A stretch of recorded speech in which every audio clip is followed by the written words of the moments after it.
말씀 듣겠습니다. 지난 주일 계시록 말씀을 통해서 우리의 영적 싸움 배후에 마귀가 있다라는 사실을 배웠습니다.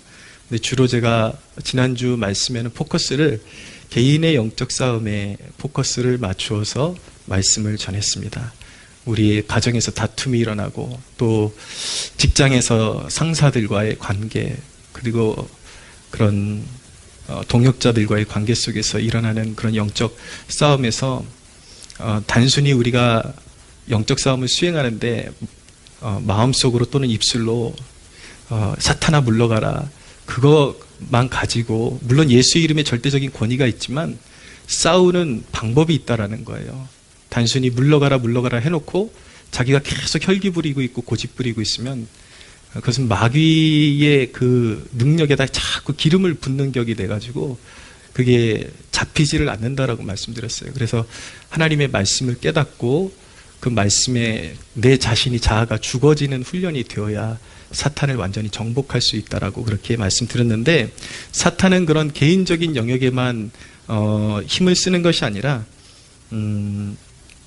이제 오늘 본문이 12장 17절의 연장선상으로 이어지고 있는 본문인데 공인 그러니까 사회 속에 이 권력자들을 통해서 하나님과 교회를 사탄이 대적하게 만들 것이라는 것을 가르쳐주는 대목이 바로 13장의 포커스인 것입니다. 이제 대대적인 인류 역사 가운데 대대적인 핍박이 일어날 것이다 라는 것을 말씀하고 있는 것이죠. 그렇게 권세를 가지고 하나님과 교회를 대적하는 세력을 적그리스도다라고 부르는 것입니다. 근데 여러분들이 그 계시록을 대할 때 저는 통전적인 시야를 확보하라고 그렇게 요구하고 싶습니다. 말씀을 읽다 보면은 주로 이 마지막에 나타날 어떤 한 인물에 대한 이야기를 하고 있다라는 것을 알게 될 텐데 또 성경이 오묘해가지고 자꾸 읽다 보면 이게 어떤 제국에 대한 이야기구나라는 것을 또 느끼게 됩니다. 그래서 이 적그리스도라는 이 존재에 대해서 한 인물로 규정할 수도 있지만 우리가 어떤 권세나 어떤 특정한 국가들 이런 것들을 함께 염두에 두고 그들의 특성을 우리가 간파하는 것이 더 중요하다. 열린 눈으로 오히려 우리가 딱 꼬집어서 뭔가 말세 이런 사람이 나타날 거야 라고 너무 딱 꼬집어서 그렇게 정답을 스스로 도출하게 되면 오히려 그것만 계속 찾다 보니까 사방에서 도전해오는 적그리스도 세력에 대해서 감지를 오히려 둔감해질 수 있다는 것. 그래서 좀 통전적으로 이것이 어떤 제국일 수도 있고 한 인물일 수도 있다라는 그런 견지에서 성경을 바라봐야 하는 것입니다. 본문에 두 짐승이 나타나요. 하나는 물에서 나타나고 하나는 땅에서 올라오는 짐승입니다. 첫째 짐승이 바로 적그리스도예요. 적그리스도.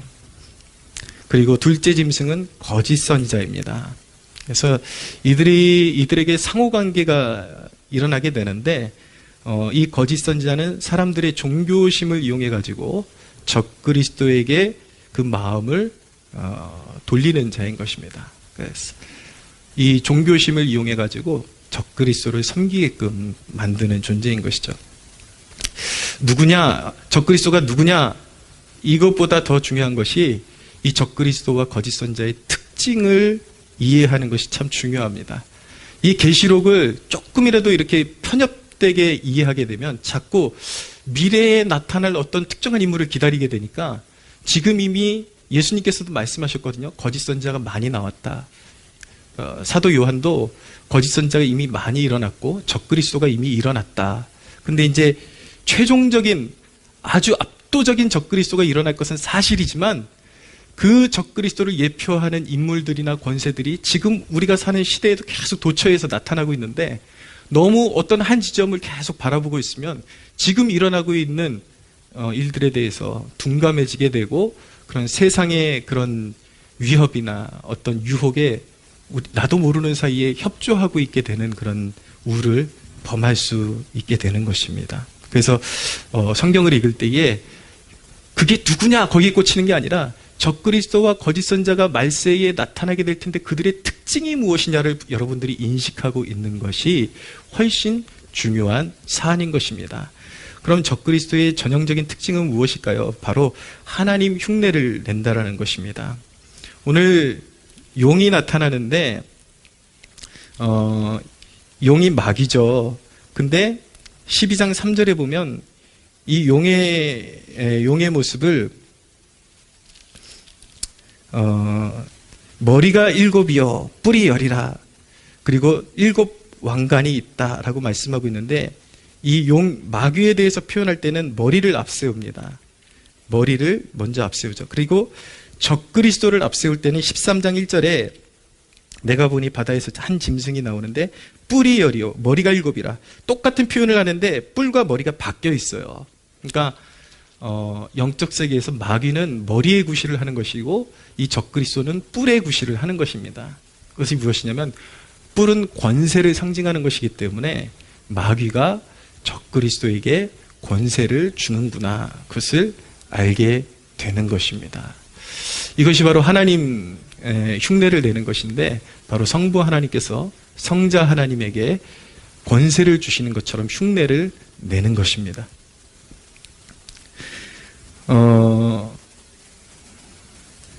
그리고 삼위일체를 흉내를 내죠. 용과 적그리스도와 거짓 선지자는 삼위일체를 흉내내는 것입니다. 그들은 한 몸처럼 그렇게 움직이는 것입니다. 오늘 말씀해 보면 이 적그리스도가 머리 하나가 죽게 되었다가 나았다라고 그렇게 말씀하고 있는데 이것은 부활을 모방하는 것입니다. 그리스도처럼 마치 죽음에 이르렀다가 죽음의 권세를 깨고 나온 것처럼 그렇게 속임을 주는 것이죠.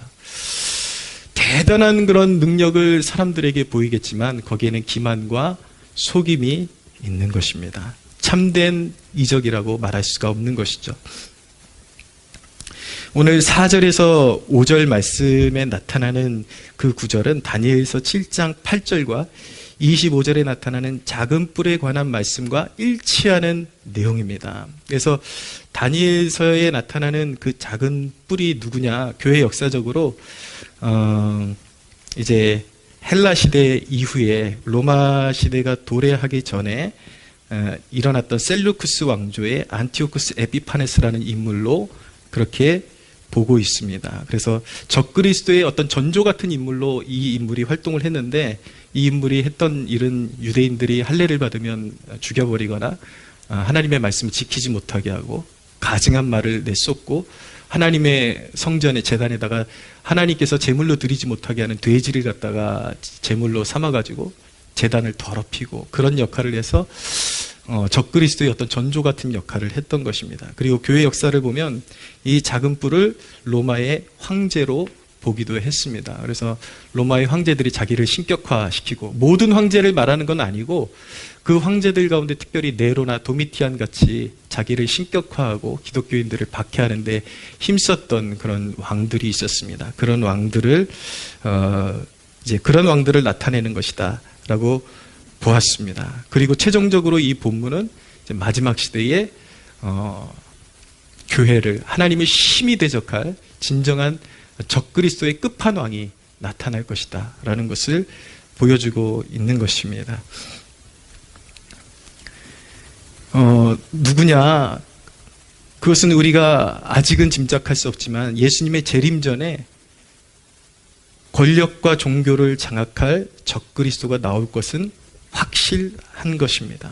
교회의 이름으로 적그리스도를 섬기게 만들고 모든 나라와 족속의 권력을 장악하는 그런 적그리스도 세력이 나타나게 될 것입니다.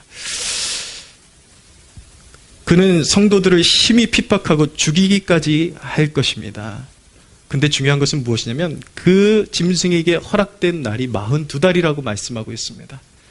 그러니까 말세 예수님께서 오시기 전에 그런 사건이 일어날 텐데 그런 대박해가 일어날 텐데 그런 박해 기간이 생각보다 길지 못할 것이다 라는 것을 마지막 시대의 어느 기간을 이제 상징하고 있는 것인데 그 기간까지도 사실은 마귀에게 모든 권세가 넘어간 것처럼 보이지만 그 모든 상황과 기간을 하나님과 우리 어린 양 되신 예수 그리스도가 통제하고 계시다라는 것을 성경이 분명히 말씀하고 있는 것입니다. 할렐루야.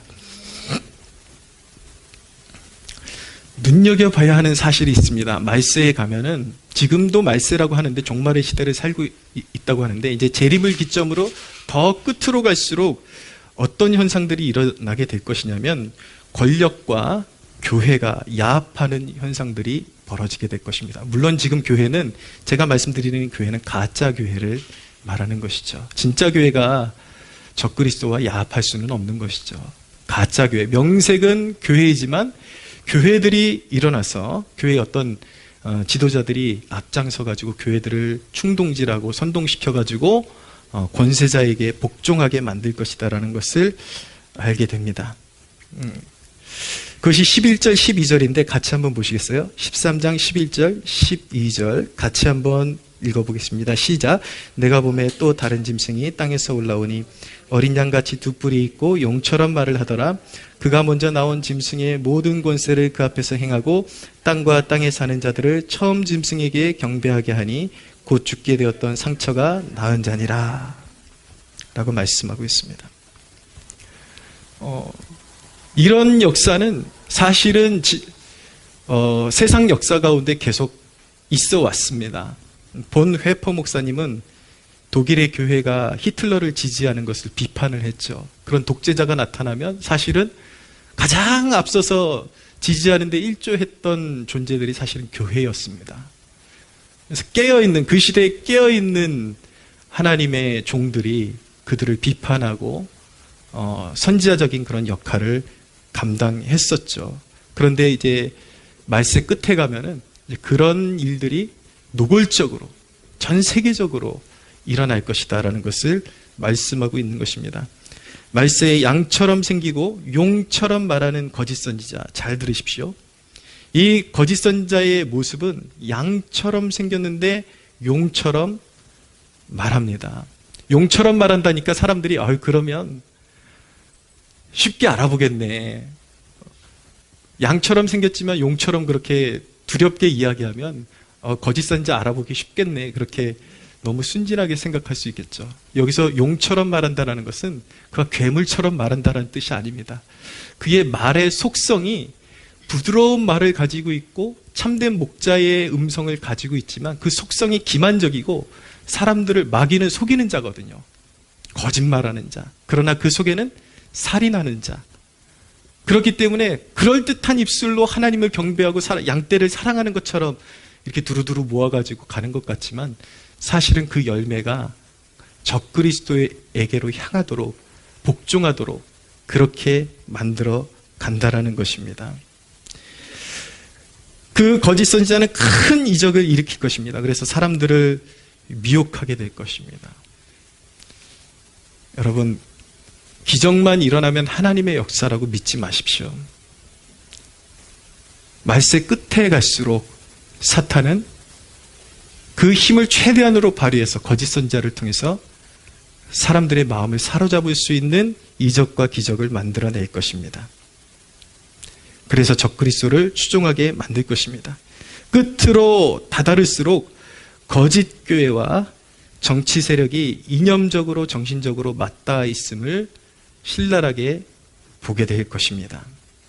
여러분들이 이 대목을 이해해야 되는 게 이런 교회가 어떤 한 교회, 암흑의 교회 이런 형태로 존재한다기보다도 사실은 정상적인 교회 안에 그런 거짓 선지자의 영, 스피릿을 가진 그리고 그 거짓 선지자를 따르는 무리들이 섞여 있다는 것을 알아야 됩니다. 그래서 말세에 그런 사람들이 마치 자기가 교회의 목소리를 내는 것처럼 그렇게 목소리를 내지만 사실은 그들은 참 교회가 아닌 것입니다.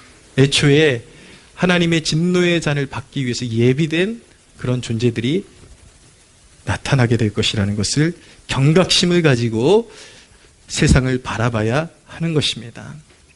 여러분, 저는 이 말씀을 읽으면서 이게 먼 미래에 관한 이야기가 아니구라는 것을 신랄하게 느끼게 됩니다. 사탄은 이미 시뮬레이션을 시작했습니다. 시뮬레이션이라는 것이 무엇입니까? 어떤 일을, 어떤 목적을 가지고 시험적으로 실행해 보는 것이죠.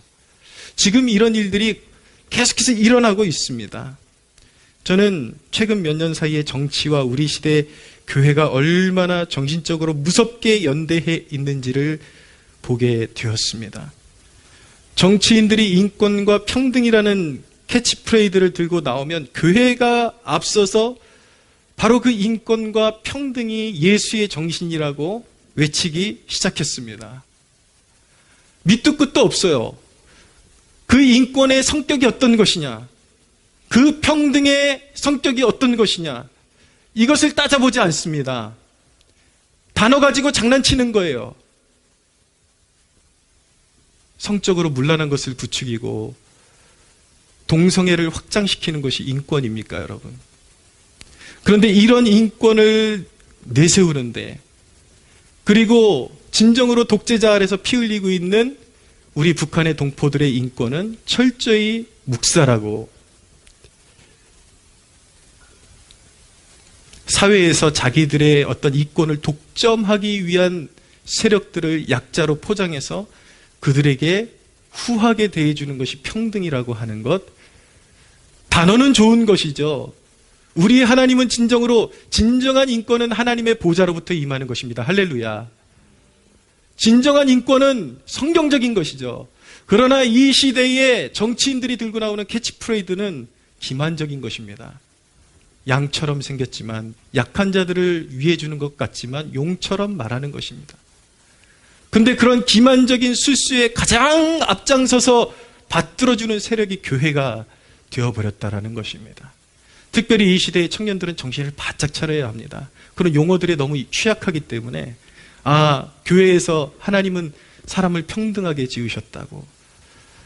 그런데 저 정치인들이 바로 그렇게 이야기를 하고 있구나. 그럼 저 정당이 옳은 거네. 그 속성, 인권과 평등의 속성을 한번 깊이 성경적으로 고찰해보고 묵상하지 않고 세상을 그대로 따라가는 불행한 인생들이 너무나도 많이 나타나는 시대가 되었고, 교회 안에 포함되어 소속되어서 노골적으로 그런 것을 부추기는 세력들이 교회 안에 부지기수로 늘어나고 있습니다. 코로나 기간을 보십시오. 권력이 교회가 코로나의 매개체라고 하니까 교회라는 사람들이 앞장서서 예배를 폐하는 것이 이웃사랑이라고 외쳐댔습니다. 그것 아니다. 아직 예배 드린다고 다 죽어나갈 만큼, 아직 직장도 돌아가고 있고 원활하게 돌아가고 있고 대중교통도 돌아가고 있는데 최소한 모이는 예배가 금지되려면, 이것을 절제하려면 최소한 납득될 수 있는 만큼의 사회적인 분위기가 형성되어야 된다라고 말을 해도 알아듣지를 못하는 거예요. 교회는요, 최소한 직장이 멈출 때까지는 존속하고 있어야 하는 것입니다. 믿으십니까? 최후의 보루가 교회인 것입니다. 세상이 병들고 쓰러지고 자빠지고 넘어져도 그것을 세울 수 있는 마지막 보루와 같은 단체가 바로 교회이기 때문에 마트도 돌아가고 있는데 교회를 폐쇄시킨다는 것은 말 같지도 않은 일인 것입니다. 근데 이 세대 교회라는 사람들이 앞장서서 예배를 지키려는 사람들에 대해서 반사회적이다라는 용어, 저는 그런 용어가 어떻게 그렇게 일치되는지 모르겠어요. 어디 학교에서 배운 것 같지는 않은데 저는 그 배우에 너무 일치되니까 오히려 이것은 우리나라가 그렇다고 해서 뭐 북한처럼 세뇌교육을 시키는 나라입니까? 그렇지는 않은데 그게 너무 일치한단 말이에요. 정치인들의 언어와 요즘 교인들과 그리고 사회의 언어가 너무 일치한단 말이에요. 저는 이 배우에 영적인 존재가 있다라고 저는 믿고 있습니다. 배우에서 조장하는 것이죠. 그 권력을 가지고 조장하는 마귀의 세력이 있는 것입니다. 사람들의 정신세계를 주장하는 마귀의 세력이 있는 것입니다. 여러분, 정신 차리지 않으면요, 질병이다, 뭐 국가적인 무슨 재난이다, 뭐 이런 걸 통해 가지고 얼마든지 그릇된 이념을 가진 정치인들이 백성들을 올가매고 자유를 박탈하고 컨트롤하기 너무나도 좋은 시대가 되었습니다. 우리 그리스도인들은 말씀으로 세상을 진단하고 깨어 있어야 하는 것입니다. 할렐루야. 여러분, 권력을 세우기 위해서, 특정한 권력을 세우기 위해서 신앙 양심을 파는 자들이 바로 거짓 선자들의 스피릿을 가진 것입니다. 제가 한국교회가 정상이 아니구나라는 것을 느끼게 된 게 페이스북을 하면서 제 주변에 신실한 신자인 줄 알았던 청년들, 사람들이 저는 좌파 그리스도인들이 있다라는 이야기를 그때 인식하기 시작했어요. 예수 믿지도 않는 정치인인데 그 사람이 그냥 인권 변호사라는 타이틀을 가지고 있다고 그 사람이 예수 같은 사람이래요. 여러분, 신천지만 이단이 아닌 것입니다. 이런 게 이단인 것입니다. 벌써 이미 깊숙하게 그런 거짓 선자의 스피릿, 적그리스도의 스피릿이 한국교회에 너무 깊게 스며들어 있습니다. 소위 우파라는 사람들도 마찬가지입니다.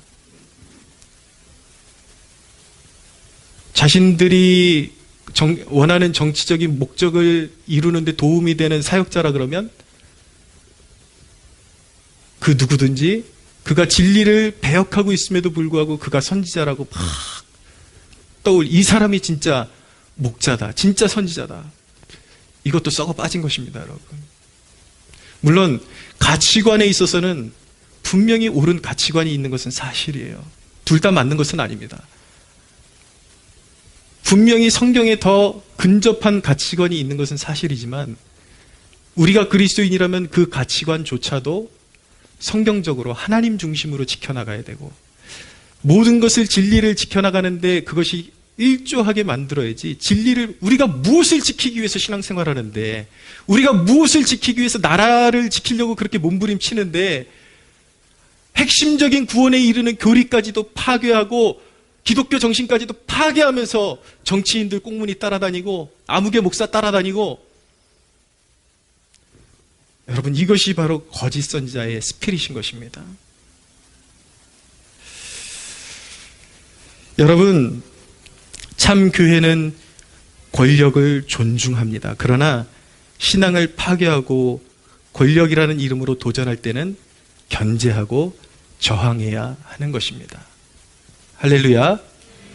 우리에게는 진리가 가장 최고봉인 것입니다.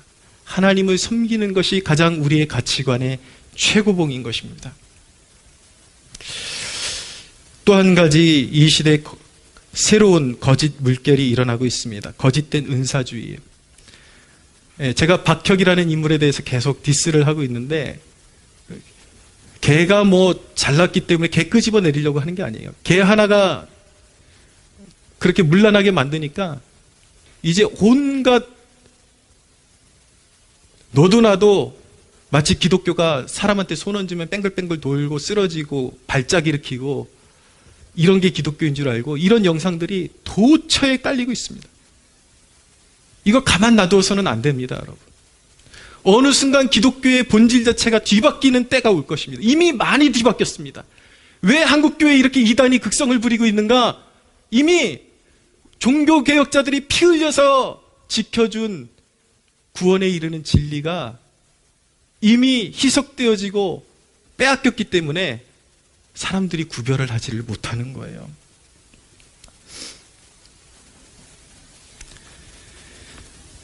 여러분, 왜 이 시대의 거짓된 은사주의자들이 근절되어야 되고 심히 정죄를 받아야 되는가? 그들은 거짓된 기적을 보여서 구원받는 믿음과 하나님의 말씀의 절대 권위를 파괴하고 있기 때문인 것입니다. 거짓된 기적으로. 그들은 정말 양처럼 생기고 용처럼 말을 합니다. 그들이 설교하는 걸 들어보십시오. 다 예수의 영광을 드러내야 된다. 하나님께 절대 영광. 근데 정작 열매는 자기 자신을 숭앙케 만들고 있습니다. 박혁이라는 사람이 여러분 이 명함만한 카드에다가 사도행전 19장 말씀, 사도 바울의 수건을 얹으니 사람들이 병이 떠나갔다는 그 말씀 기록해놓고 박혁이 기름 부었다고. 그 명함 카드를 사람 손에만 주면은 성령의 불이 임한다고 사람들이 뜨거워 죽겠다고 막 난리고. 심각성이 무엇인지 아십니까? 거기서 그 카드를 만지고 뜨거워 죽겠다고 하는 사람이 하는 말이 무엇이냐면 평생에 성경을 읽어도 못 만났던 예수님을 박혁이 써준 부적을 통해서 예수님을 만났다라는 거예요.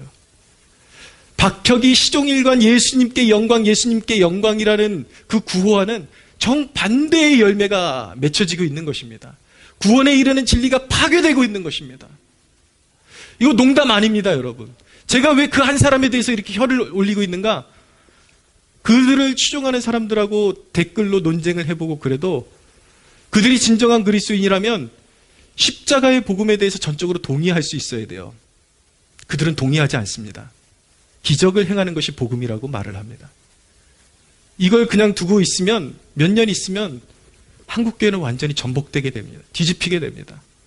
한국교회가 깨어나서 이 거짓된 세력들에 대해서 더 단호하게 거절하고 한국교회에 뿌리를 내리지 못하도록 막을 수가 있어야 합니다.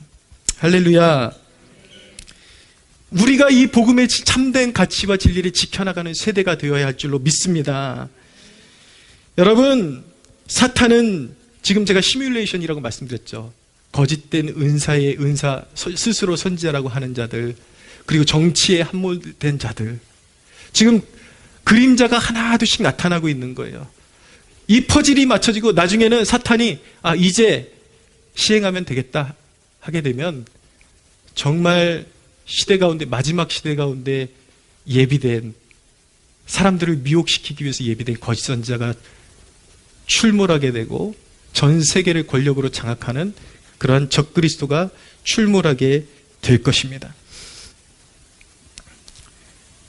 그런데 여러분, 대부분 계시록 설교를 하면요, 그 부분에서만 멈추기 때문에 사람들은 막연한 두려움을 가지고 그럼 어떻게 하지? 내 이마에다가 막 표 찍고 갖다 데려가서 막 죽이고 어떻게 하지? 난 도대체 어떻게 해야 되지? 내가 피할 길은 어딜까? 사람들에게 이런 마음의 두려움과 어수선함만 남겨놓는 것이 대부분의 계시록 설교입니다. 그러나 여러분, 계시록에서 가장 중요한 사실은 무엇이냐면 그런 막강한 권력과 미혹이 세력이 나타나는 것은 사실이지만 가장 중요한 것은 어린 양이 통치하신다라는 것입니다. 할렐루야. 여러분, 왜 하나님께서 이런 혼돈을 허락하시는가? 말세의 끝을 앞두고 일부 가라지들을 하나님께서 지금 떠올리고 계신 것입니다. 시뮬레이션을 통해서 이미 교회라고 이름하는 존재들 가운데 교회가 아닌 세력들이 떠오르고 있어요. 그리고 끝으로 가면 엄청난 배교가 일어나게 될 것입니다. 그러나 그것은 하나님의 뜻이에요. 진짜 교회와 가짜 교회를 구별하시는 하나님의 뜻일 뿐 하나님의 통치에는 일말의 요동함도 없는 것입니다. 데살로니가 후서 2장 3절 이하의 말씀 잘 들어보십시오. 누가 어떻게 하여도 너희가 미혹되지 말라. 먼저 배교하는 일이 있고 저 불법의 사람 곧 멸망의 아들이 나타나기 전에는 그날이 이르지 아니하리니 그는 대적하는 자라 신이라고 불리는 모든 것과 숭배함을 받는 것에 대항하여 그 위에 자기를 높이고 하나님의 성전에 앉아 자기를 하나님이라고 내세우느니라. 내가 너희와 함께 있을 때에 이 일을 너희에게 말한 것을 기억하지 못하느냐. 너희는 지금 그로 하여금 그의 때에 나타나게 하려 막는 것이 있는 것을 아나니 불법의 비밀이 이미 활동하였으나 지금은 그것을 막는 자가 있어 그 중에서 옮겨질 때까지 하리라. 그때에 불법한 자가 나타나리니 주 예수께서 그 입의 기운으로 그를 죽이시고 강림하여 나타내심으로 패하시리라. 악한 자의 나타남은 사탄의 활동을 따라 모든 능력과 표적과 거짓 기적과 불의의 모든 속임으로 멸망하는 자들에게 있으리니 이는 그들이 진리의 사랑을 받지 아니하여 구원함을 받지 못함이라. 이러므로 하나님이 미혹의 역사를 그들에게 보내사 거짓 것을 믿게 하심은 진리를 믿지 않고 불의를 좋아하는 모든 자들로 하여금 심판을 받게 하려 하심이라 라고 말씀하고 있습니다. 사랑하는 여러분, 저와 여러분들 안에 있는 신앙의 심지가 참되고 바른 것이라면 여러분, 세상의 어떤 제도도 여러분들의 그 영생과 하나님께서 주신 영원한 생명의 씨앗을 빼앗을 수 없음을 믿어야 하는 것입니다. 할렐루야. 마지막 때에 배교하는 사람들이 있겠지만 그들은 이미 겉으로는 드러나지 않았지만 배교할 수밖에 없는 그 영적인 유전자를 가지고 있던 사람들인 것입니다. 여러분, 말세에 나타날 어떤 특별한 인물 때문에 고통을 당할까, 지금 그런 것 때문에 두려워할 시즌이 아닌 것입니다. 오늘날 이 설교를 듣는 누군가들이 좀 정신을 차렸으면 좋겠습니다. 이미 누군가에게 속아서 당신이 하나님의 공동체를 떠나 있고 예수 그리스도의 양우리에서 떠나서 당신 혼자서 영적으로 배회하고 있다면 그것은 이미 거짓 선자에게 속은 것이고 여러분들의 영혼을 땅바닥에 쏟아버리고 있는 것입니다. 사랑하는 이 세대여, 올바른 진리 가운데로 돌아오십시오. 주 예수 품으로 돌아오십시오. 하나님의 진실한 공동체로 돌아오는 축복이 이 세대에 있게 되기를 소원합니다. 여러분, 적그리스도가 누구냐보다 더더욱 중요한 것은 내가 이 말세를 믿음으로 견딜 준비가 되어 있는가인 것입니다. 여러분, 적그리스도에게 누가 복종한다라고 말씀하고 있습니까? 8절을 보십시오. 8절 같이 한번 읽어보겠습니다. 시작. 죽임을 당한 어린 양의 생명책에 창세 이후로 이름이 기록되지 못하고 이 땅에 사는 자들은 다 짐승에게 경배하리라 라고 말씀하고 있습니다. 누가 복종합니까? 생명책에 기록되지 못한 자들. 거꾸로 말씀드릴까요? 생명책에 기록된 자들은 그것이 666이든 베리칩이든 그 어떤 시스템이든 그리스도 예수 안에 있는 하나님의 사랑에서 그를 끊을 수 없는 것입니다. 할렐루야. 이것이 그렇게 중요한 것입니다. 말세에 적그리스도 세력이 사회의 어떤 통제와 어떤 시스템을 이용한다 할지라도 우리가 올바로 반응하기 위해서는 구원의 원리를 똑바로 알고 처신을 해야 헛된 일에 속아 넘어가지 않을 수가 있는 것입니다. 여러분, 우리에게 허락된 믿음과 성령이 주시는 내적 확신이 얼마나 중요합니까? 여러분, 666표로 나한테 찍어버리면 어떨까? 이런 걸 두려워하는 게 아니라 내 안에 진정 성령이 우리와 함께 내가 하나님의 자녀인 것을 증언하시나니 우리에게 주신 믿음으로 말미암아 그리스도 안에서 내가 하나님의 자녀라는 그 확신이 있습니까? 그것을 붙들 수 있는 여러분들 되시기를 축원합니다. 성령이 주시는 내적 확신을 가지고 나가십시오. 나는 하나님의 자녀다라는 그 확신을 가지고 나갈 때에 사망이나 생명이나 권세자들이나 천사들이나 어떤 피조물이라 할지라도 그리스도 예수 안에 있는 하나님의 사랑에서 결코 끊을 수 없음을 믿으시기를 바랍니다. 여러분, 요한계시록 12장 11절에 누가 이기는 자라고 말씀하고 있는가? 예수의 피의 적신자들, 그리고 그리스도의 증언의 말씀을 가지고 하나님의 계명을 가지고 예수를 믿는 자는 예수의 말씀에 생명 거는 자들인 것입니다. 할렐루야. 완벽하지는 못하다 할지라도 그 말씀, 예수 그리스도의 말씀이 내 생명과 같다라는 그 진실한 마음 가지고 주님 따르기를 애쓰는 자들을 세상은 결코 빼앗을 수 없는 것입니다. 여러분, 이 믿음이 없이 도망가봤자 소용없어요. 누구 설교 듣고 박성호 같은 그런 애들 설교 듣고 해외로 도망가봤자 아무 소용없어요. 신옥주 같은 애들 설교 듣고 최근 또 은사주의자들이 저 멕시코에 또 피할 곳이 있다라고 그렇게 주장하고 다닌다고 합니다. 한 가지 말씀드릴게요, 여러분. 제가 이전에 임운동에서 지하교회를 시작했을 때 그 건물의 주인이 화교였습니다. 대만 사람들이었습니다. 근데 이 부부는 사실 믿음이 있긴 한데 정말 거듭난 믿음 같지는 않아요. 아직 좀 갈 길이 있는 것 같은데 그래도 이분들이 주일마다 빠지지 않고 교회 출석할 수 있는 이유가 그 남자 사장님의 어머니가 굉장히 신실했다고 합니다. 신실하셨는데 그래도 이분들이 교회를 떠나지 않는 이유를 물어보니까 그런 말씀을 하시는 거예요. 자기들이 어렸을 때 눈으로 확실히 봤다라는 거예요. 일본이 비행기를 가지고 폭격하는데 주변이 다 초토화되는데 예수 믿는 자기 가정 고기만 달랑 남겨놓고 다 쑥대밭이 되는 것을 경험하고 나니까 정말 하나님 살아계시고 예수 믿는 것이 이런 것이구나라는 것을 자기네가 정말 절실히 체감을 했다라는 것입니다. 할렐루야. 여러분, 안 되는 사람은 어디를 가도 코가 깨지게 돼 있어요. 어딜 가든 코가 깨지고 넘어지게 되어 있습니다. 되는 사람은요, 예수님이 그 오른손으로 붙잡아 주시는 사람은 사지로 가도 살아나게 되어 있습니다. 할렐루야. 지난번에 북한 선교하시는 어떤 목사님 제가 간증을 들으니까 탈북자들 이렇게 꺼내다가 정확히 제가 이해를 못했어요. 어디 북한에 억류되었다라는 건지 어디 중국 그쪽에서 억류되었다라는 건지 감옥에 들어가게 되셨는데 고기가 너무 먹고 싶더래요. 근데 그 감옥에 어디서 고기가 나올 거예요. 근데 하루에 이만한 오리알이 하나씩 감옥 안으로 들어와 있어서 어떻게 된 건가 봤더니 이 쥐구멍이 이렇게 바깥으로 연결되는 게 파져 있는데 이 쥐새끼가 하루에 하나씩 튼실한 오리알을 굴려가지고 이렇게 하나씩 넣어주는. 여러분, 그런 핍박도 아무나 받을 수 있는 것 아니고요. 예비된 사람에게 하나님께서 주시는 것입니다. 할렐루야. 근데 중요한 것은 저와 여러분이 그 어떤 극한의 핍박에 간다 할지라도 하나님께서 눈동자처럼 보호하시는 것입니다. 할렐루야.